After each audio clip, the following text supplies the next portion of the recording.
আজকের আলোচনা একটু অন্যরকম। আমরা কথা বলবো এমন একটা বিষয় নিয়ে যা আমাদের সবার মধ্যেই কম বেশি আছে। হুম। কিন্তু আশ্চর্যের ব্যাপার হলো এটাই প্রায়শই আমাদের সাফল্যের পথে সবচেয়ে বড় বাধা হয়ে দাঁড়ায়। ঠিক। সেটা হলো অহং বা ইগো। এর প্রভাব কিন্তু মারাত্মক হতে পারে, মানে কখনো কখনো তো ধ্বংসও ডেকে আনে। একদম। এই যে আমরা আজ গভীরে যাব, এখানে আমরা রায়ান হলিডের বিখ্যাত বই ইগো ইজ দি এনিমি এর কিছু ধারণা নিয়ে কথা বলবো। হ্যাঁ, বইটা দারুণ। আমাদের হাতে বইটার কিছু অংশ আছে যেখানে ঐতিহাসিক চরিত্র, কিছু দার্শনিক ভাবনা আর লেখকের নিজেরও অভিজ্ঞতা আছে। সব মিলিয়ে একটা ভালো চিত্র পাওয়া যায়। আমাদের লক্ষ্যটা হলো বোঝার চেষ্টা করা কিভাবে জীবনের বিভিন্ন ধাপে, ধরুন যখন আমরা কিছু চাইছি, যখন সাফল্য আসছে বা যখন ব্যর্থ হচ্ছি, এই অহং জিনিসটা মাথা চাড়া দেয়। আর সেটাকে সামলাবো কিভাবে সেটাও জরুরি। অবশ্যই কিভাবে একে সামলে রেখে সত্যিকারের সার্থকতা খুঁজে পাওয়া যায়। চলুন একটা উদাহরণ দিয়ে শুরু করি। হ্যাঁ, করা যাক। হাওয়ার্ড হিউজ ভাবুন একবার, কি অসাধারণ প্রতিভা ছিল লোকটার। উড়োজাহাজ তৈরি, সিনেমা বানানো, ব্যবসা সবকিছুতেই ছিলেন একদম প্রথম সারিতে। সত্যি তাই। কিন্তু সেই আকাশ ছোঁয়া প্রতিভা আর সাফল্য শেষ পর্যন্ত কোথায় গিয়ে দাঁড়ালো? ধ্বংসের পথে। হ্যাঁ, আর তার কারণ ছিল কিন্তু ওই লাগাম ছাড়া অহংকার।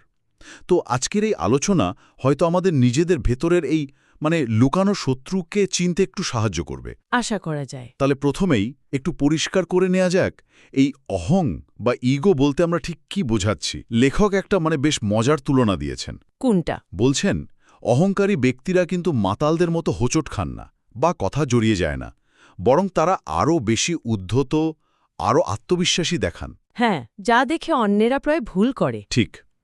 কিন্তু অ্যালকোহলিক্স অ্যাননিমাসের সংজ্ঞাটা আমার মনে হয় আরও গভীর। তারা বলছে অহং হল সচেতন বিচ্ছিন্নতা। Conscious detachment. হ্যাঁ, এই কথাটা খুব গুরুত্বপূর্ণ।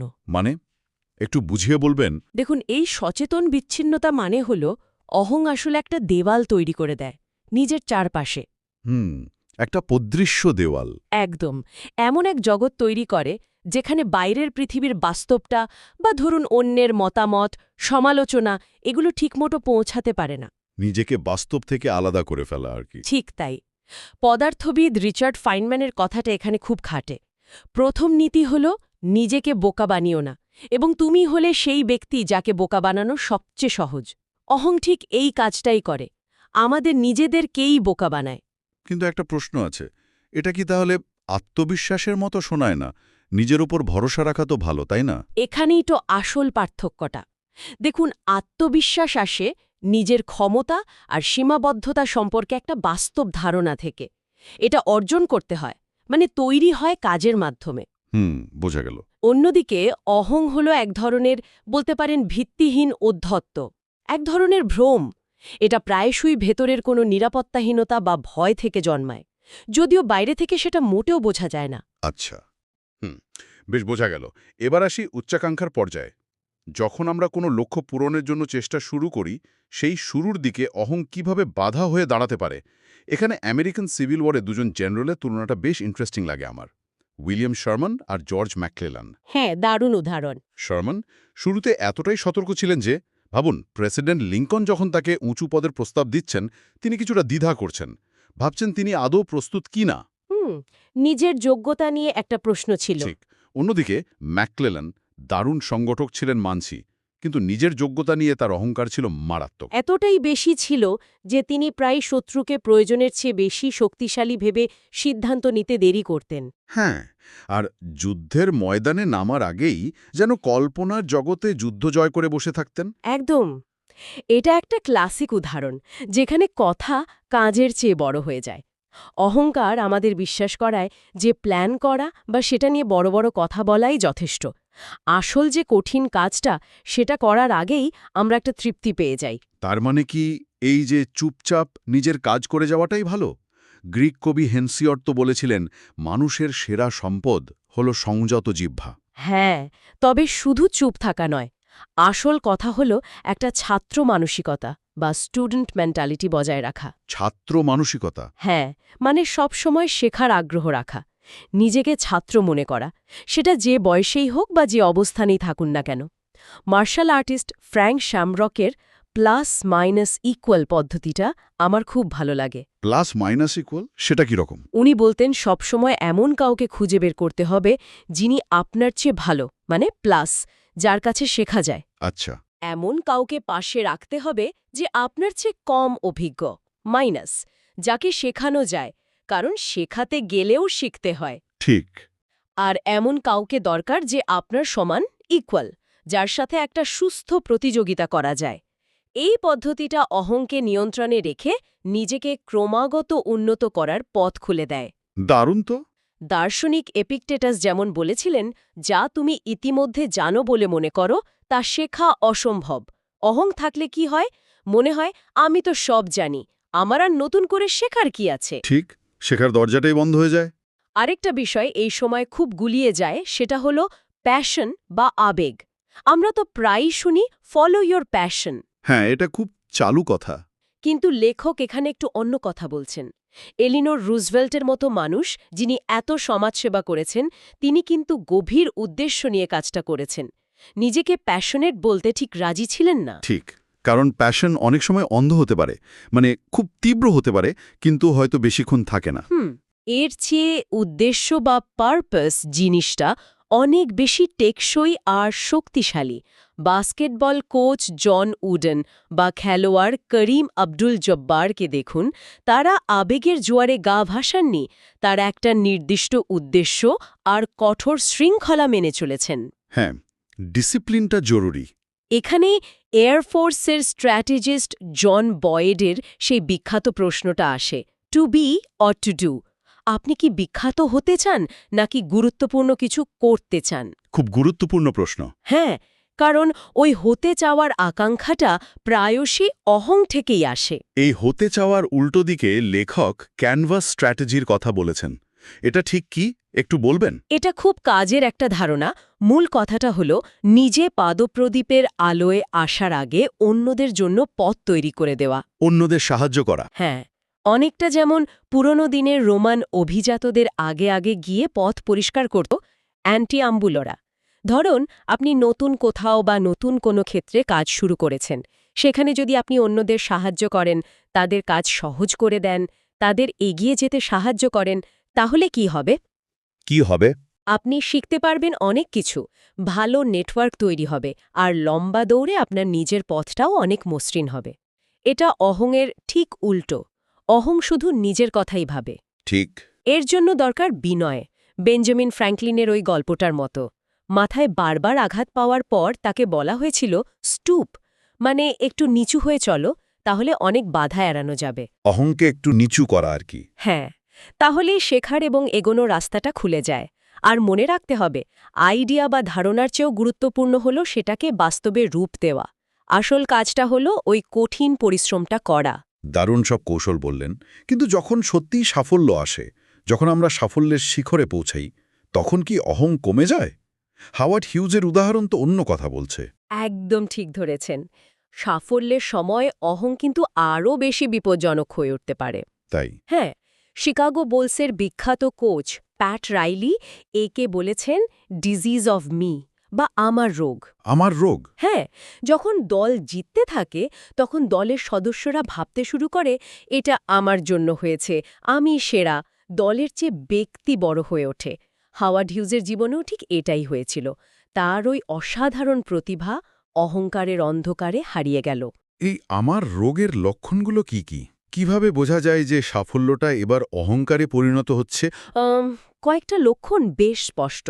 প্রথমত অধিকারবোধ বা এন্টাইটলমেন্ট, মানে মনে হওয়া যেন এই সাফল্যটা আমার প্রাপ্যই ছিল। ভাগ্য বা অন্যদের অবদানের কোনো মূল্যই না দেওয়া। যেন একাই সব করেছি। ঠিক। দ্বিতীয়ত সবকিছু নিয়ন্ত্রণ করার একটা তীব্র ইচ্ছা, যেটা অনেক সময় প্যারানোয়া বা অহেতুক সন্দেহে রূপ নেয়। যেমন পারস্য সম্রাট জার্কসিস যেভাবে প্রকৃতির ওপর, মানে ধরুন সমুদ্রের ওপর, নিয়ন্ত্রণ দেখাতে চেয়েছিলেন, বা ধরুন বিনি বেবিজেস স্রষ্টা টাই ওয়ার্নার, যিনি ভেবেছিলেন তিনি যাতেই হাত দেবেন সেটাই সোনা হয়ে যাবে। এগুলো চরম অহংকারের উদাহরণ। আচ্ছা। আর তৃতীয় এবং আমার মতে সবচেয়ে মারাত্মক লক্ষণ হল শেখার ক্ষমতা হারিয়ে ফেলা। শেখার ক্ষমতা হারানো, কিন্তু সফল মানুষরা তো সাধারণত স্মার্ট হন, শিখতে চান। এখানেই তো বিরোধাভাসটা। চেঙ্গিস খান কেন ইতিহাসের অন্যতম সফল বিজেতা ছিলেন? কেন? কারণ তিনি ছিলেন অবিশ্বাস্য রকমের ভালো ছাত্র। তিনি যেখান থেকেই যা পেতেন শিখে নিতেন। নতুন যুদ্ধ কৌশল, প্রশাসনিক ব্যবস্থা, প্রযুক্তি সবকিছু। ইন্টারেস্টিং। কিন্তু অহং যখন মাথায় চেপে বসে, তখন মানুষ মনে করে তার আর নতুন করে শেখার কিছুই নেই। সে সমালোচনা শুনতে চায় না, নতুন কিছু গ্রহণ করতে পারে না। নিজের ধারণাটাই সেরা মনে হয়। একদম। জ্যাজ শিল্পী উইন্টন মার্সালিস যেমন বলেছেন, বিনয় না থাকলে শেখা যায় না, কারণ অহংকারের পর্দাটা সত্যকে দেখতে দেয় না। তাহলে এই অবস্থায় করণীয় কি? কিভাবে সাফল্যের থিউরাতে থেকেও পা দুটো মাটিতে রাখা যায়? সবচেয়ে জরুরি হল বাস্তবতাকে আঁকড়ে ধরা, নিজের তৈরি করা গল্পর চেয়ে আসল ঘটনাকে গুরুত্ব দেওয়া। গল্পের চেয়ে ঘটনা? হ্যাঁ, আমেরিকান ফুটবল কোচ বিল ওয়ালশের উদাহরণটা দেখুন, অসাধারণ। তিনি যখন প্রায় ধ্বংস হয়ে যাওয়া স্যান ফ্রান্সিসকো 49ers দলের দায়িত্ব নিলেন, তখন কিন্তু তিনি বড় বড় কথা বা স্বপ্নের জাল বোনেননি। তাহলে কি করেছিলেন? তিনি জোর দিয়েছিলেন স্ট্যান্ডার্ড অফ পারফরম্যান্স বা কাজের মানের ওপর। খুব ছোট ছোট বিষয়ে মনোযোগ দিয়েছিলেন, যেমন সময় মতো আসা, ঠিকঠাক পোশাক পরা, অনুশীলনে মন দেওয়া। একদম বেসিক জিনিস। হ্যাঁ, তার দর্শন ছিল এই ভিত্তিগুলো যদি ঠিক থাকে, ফলাফল আপনিই আসবে। আর সেটাই কিন্তু হয়েছিল। জেফ বেজোসও অ্যামাজনের সাফল্য নিয়ে একই ধরনের কথা বলেন। কোনো একটা ম্যাজিক মুহূর্ত ছিল না, ছিল দিনের পর দিন ধরে লেগে থাকা, কাজ করে যাওয়া। তার মানে প্রক্রিয়াটার উপর জোর দেওয়া। ঠিক। অগ্রাধিকার ঠিক রাখাটাও মনে হচ্ছে খুব জরুরি। জেনারেল গ্র্যান্টের উদাহরণটা আবার এখানে আসছে। যুদ্ধের পর তিনি প্রেসিডেন্ট হলেন, কিন্তু তার প্রশাসন দুর্নীতিতে ভরে গিয়েছিল। অন্যদিকে শেরম্যান নীরবে নিজের কাজ করে গেছেন। হ্যাঁ, দেখুন, গ্র্যান্ট তার মূল দক্ষতার জায়গা থেকে সরে গিয়েছিলেন। যা পেয়েছিলেন তাতে তিনি সন্তুষ্ট ছিলেন না। অহং আমাদের ক্রমাগত আরও বেশি চাইতে প্ররোচিত করে, যা আছে তার মূল্যটা ভুলিয়ে দেয়। নিজেকে পরিচালনা করা বা সেলফ ম্যানেজমেন্ট তাহলে খুব দরকারি। অত্যন্ত জরুরি। আইজেনহাওয়ার জানতেন কিভাবে দায়িত্ব ভাগ করে দিতে হয়, কিভাবে বড় ছবিটা দেখতে হয়। অন্যদিকে জন ডেলোরিয়ান, যিনি জিএম ছেড়ে নিজের গাড়ির কোম্পানি বানিয়েছিলেন, হ্যাঁ, ডেলোরিয়ান গাড়ি। তিনি অসাধারণ ডিজাইনার ছিলেন, কিন্তু নিজেকে বা তার কোম্পানিকে ঠিকমতো পরিচালনা করতে পারেননি অহংকারের কারণে। তাই স্থিরতা বজায় রাখা খুব দরকারি, যেমন অ্যাঙ্গেলা মার্কেল বা কোচ বিল বেলিচিক দেখিয়েছেন। আর সবচেয়ে গুরুত্বপূর্ণ, নিজেকে বৃহত্তর কোনো লক্ষ্যের সাথে যুক্ত রাখা। মানে নিজের চেয়েও বড় কিছু।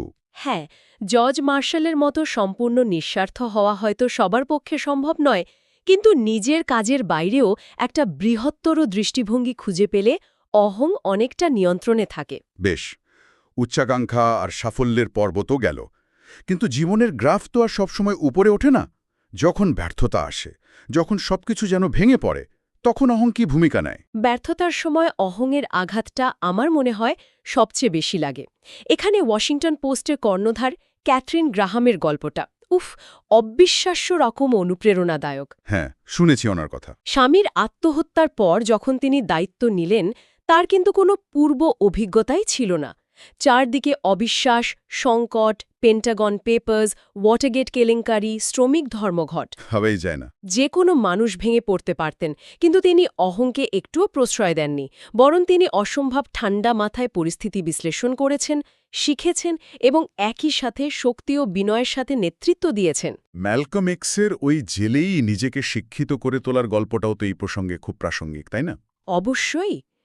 তিনি জেলের ওই মৃত সময়কে জ্ঞান অর্জনের মাধ্যমে জীবন্ত সময় পরিণত করেছিলেন। আসলে ব্যর্থতা বা কঠিন সময়কে কিভাবে দেখা হচ্ছে সেটাই মূল বিষয়। কিভাবে দেখা হচ্ছে? হ্যাঁ, প্রাচীন গ্রিকরা একে বলতো ক্যাটাব্যাসিস, মানে অন্ধকারে বা পাতালে নেমে আসা, যা আসলে একটা রূপান্তরের সুযোগ। কিন্তু অহং সে ব্যর্থতাকে ব্যক্তিগত অপমান হিসাবে দেখে। সে অজুহাত খোঁজে, অন্যকে দোষ দেয়, তিক্ততায় ভরে ওঠে। এই সময় সবচেয়ে জরুরি হল বস্তুনিষ্ঠভাবে নিজের মূল্যায়ন করা, যেমন ক্যাথরিন গ্রাহাম করেছিলেন। একদম। যখন তিনি দেখলেন কোম্পানির শেয়ারের দাম অযৌক্তিকভাবে কমে গেছে, তিনি কিন্তু ভয় পাননি বা ভেঙে পড়েননি। তিনি ঝুঁকি নিয়ে প্রচুর শেয়ার কিনে নিলেন, বাইব্যাক। এটা সম্ভব হয়েছিল কারণ তিনি আবেগের বশে সিদ্ধান্ত নেননি, ঠান্ডা মাথায় বাস্তব পরিস্থিতি বিচার করতে পেরেছিলেন। তার মানে ব্যর্থতাকে কি তাহলে মেনে নিতে হবে? মেনে নেওয়া এবং আরও জরুরি হল তা থেকে শেখা। বুঝতে হবে কোনটা আমাদের নিয়ন্ত্রণে আছে আর কোনটা নেই। রোমান জেনারেল বেলিসেরিয়াস জানতেন যে যুদ্ধের ফলাফল সবসময় তার হাতে থাকে না, কিন্তু তিনি তার সর্বোচ্চ চেষ্টাটা করতে পারেন। তাই পুরস্কার বা স্বীকৃতির আশা না করেই তিনি কাজ করে যেতেন। অহং কি চায়? সে সব সময় বাইরের স্বীকৃতি চায়। আর যখন সেটা আসে না, তখন সে ভেঙে পড়ে বা তিক্ত হয়ে যায়। জন কেনেডি টুলের উপন্যাসটা ভাবুন। বারবার প্রকাশকরা ফিরিয়ে দেওয়ার পর তিনি আত্মহত্যা করেন। পরে সেই বই পুলিৎজার পুরস্কার পায়। এটা দেখায় যে বাইরের মূল্যায়ন কতটা আপেক্ষিক হতে পারে। ঠিক। তাই ফোকাসটা হওয়া উচিত প্রচেষ্টার উপর, ফলাফলের উপর নয়। ব্যর্থতা যেন আমাদের চরিত্রটাকে গ্রাস না করে ফেলে, সেটাও তো জরুরি। জন ডেলোরিয়ানের কথা আবার আসছে। ব্যর্থতার পর তিনি আরও অন্ধকারে তলিয়ে গেছিলেন। অন্যদিকে স্টিভ জবস অ্যাপল থেকে বিতাড়িত হয়েও তিনি কিন্তু নতুন কিছু তৈরি করে আবার ফিরে এসেছিলেন। একদম। সীমারেখা টানাটা খুব জরুরি। ব্যর্থতা মানে এই নয় যে আপনি একজন ব্যর্থ মানুষ। অহং এই পার্থক্যটা করতে দেয় না। আর ঘৃণা বা তিক্ততা? ওহ, সেটা হলো ব্যর্থতার ক্ষতের ওপর বিষ ঢালার মতো। উইলিয়াম হার্স্ট যেভাবে অরসন ওয়েলসের সিটিজেন কেইন ছবিটাকে ধ্বংস করতে চেয়েছিলেন, তাতে ওয়েলসের বিশেষ ক্ষতি হয়নি, বরং হার্স্টের ক্ষুদ্রতাই প্রকাশ পেয়েছিল। ফ্রেডেরিক ডাগলাস বা মার্টিন লুথার কিং জুনিয়রের মতো মানুষেরা ঘৃণার বদলে ক্ষমা আর ভালোবাসার পথ বেছে নিয়েছিলেন বলেই কিন্তু তারা এত বড় হতে পেরেছিলেন। বারাক ওবামার একটা কথা আছে, খুব কঠিন সময় পার হওয়ার পর এক ধরনের মুক্তি আসে, কারণ তখন বোঝা যায় যে খারাপ সময়ের পরেও জীবন থাকে।